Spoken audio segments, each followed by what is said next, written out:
আসসালামু আলাইকুম। আপনারা সবাই ভালো আছেন? দর্শক, আমিও ভালো আছি আল্লাহর রহমতে।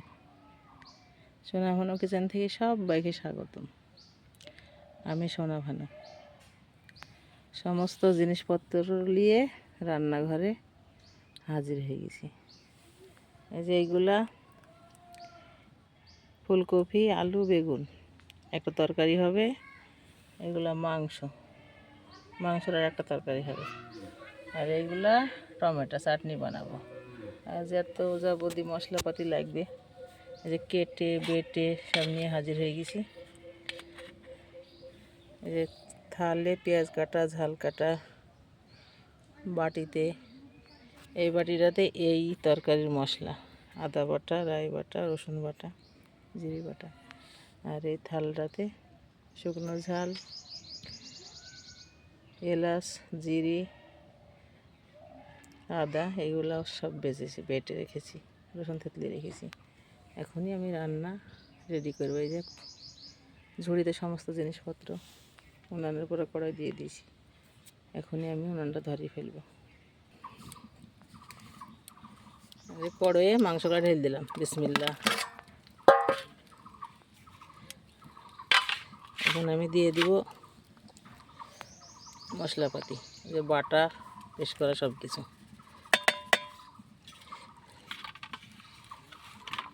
এগুলো পেঁয়াজ কুচি,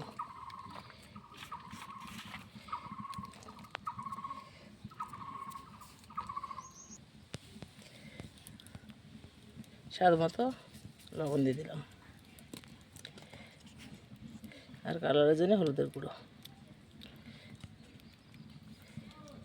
দিলাম। পেঁয়াজ, রসুন, আদা বাটা, জিরে বাটা, এলাচ বাটা, শুকনো ঝাল বাটা। আর এখন দিয়ে দেবো সরিষার তেল। সুন্দরভাবে মাখিয়ে দেব। সুন্দরভাবে মাখিয়ে নিয়ে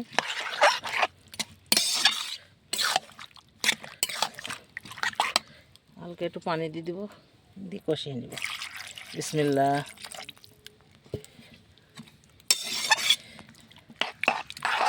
দেখেন সুন্দর করে সব কিছু মাখিয়ে নিলাম। এখন আমি ঢাকা দিয়ে দেবো। উনানটা ধরিয়ে দিয়েছি, জাল জ্বলছে। আমার গোলা খাতো আগুন দেখা যায় না, বুঝছেন তো, সুন্দর জলে।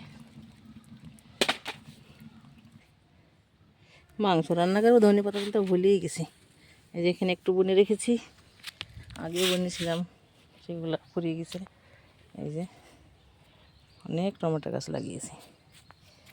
আর এই যে ধনে পাতা কটা তুলি, মাংস তো দিতে হবে, তো তাই তুলে নিই।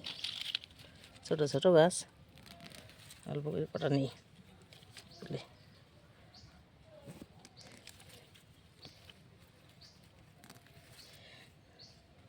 এখন গরম চলে আসছে,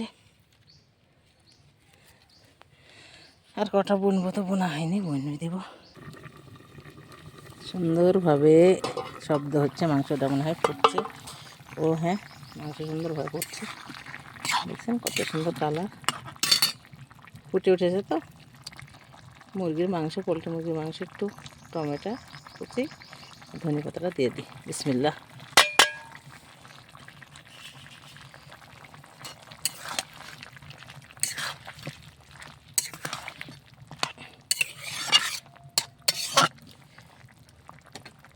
ঢাকা দিয়ে দিলাম।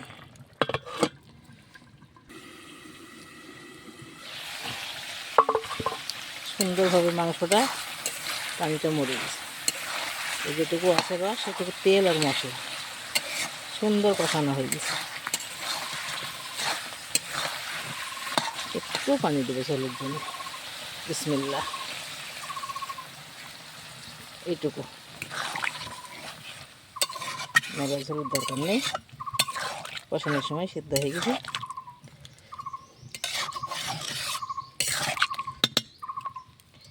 আবার ঢাকা দিয়ে দেবো, ফুটে উঠে নামিয়ে নেব। মাংসটা সুন্দরভাবে হয়ে গেছে। এখন আমি নামিয়ে দেব।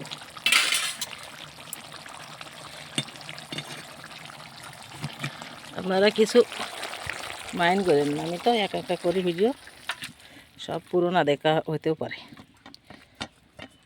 বিসমিল্লাহ, ঢেলে নিলাম। এই দেখেন কত সুন্দর হল। মাংসটাতে একটু জিরে ভাজা দিয়ে দিলাম।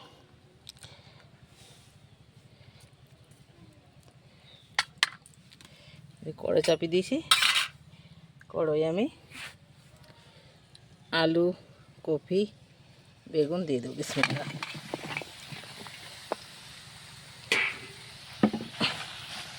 সব দিয়ে দিলাম।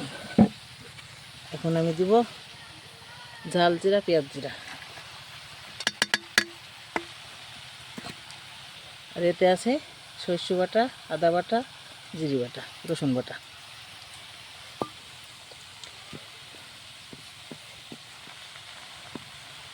স্বাদ মতো হলুদ, কালার মতো হলুদের গুঁড়ো,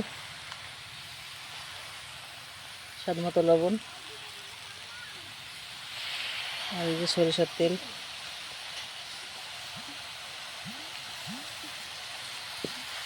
আর কিছু দিব না, এখন শেষে নাড়াচাড়া করে মিশিয়ে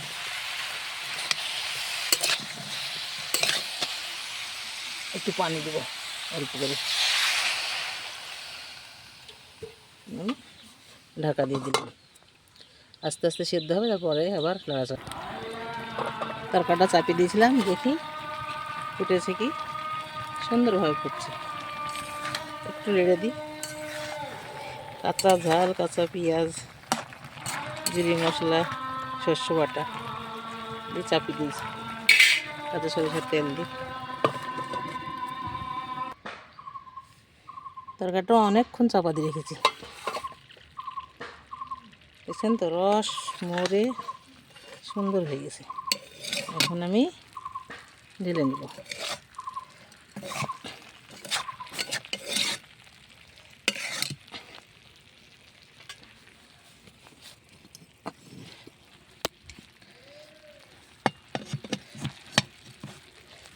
বিসমিল্লাহ। আমি মাটির থালা কিনেছি, তরকারিটা মাটির থালা ঢেলে দিলাম।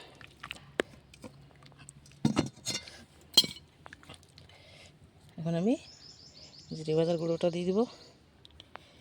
জিরে ভাজার গুঁড়ো না দিলে তরকারি মনে হয় যে গ্যাস বেরাইছে, আর জিরে ভাজার গুঁড়োটা দিলে সেন্ট বেরায়। এখন আমি টমেটো চাটনিটা চাপিয়ে দেব। টমেটো চাটনি করার জন্য সরিষার তেল দিছি। বিসমিল্লাহ। কটা রসুন ফেলে দিলাম।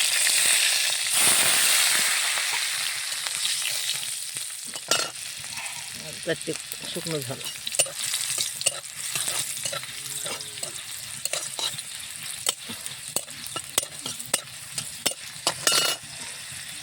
কালো সরিষা।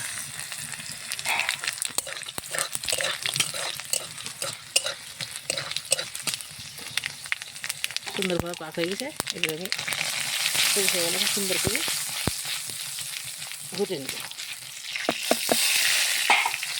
বিসমিল্লাহ।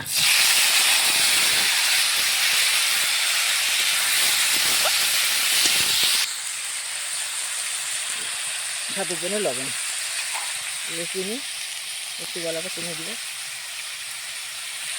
একটু কালারের জন্য হলুদ।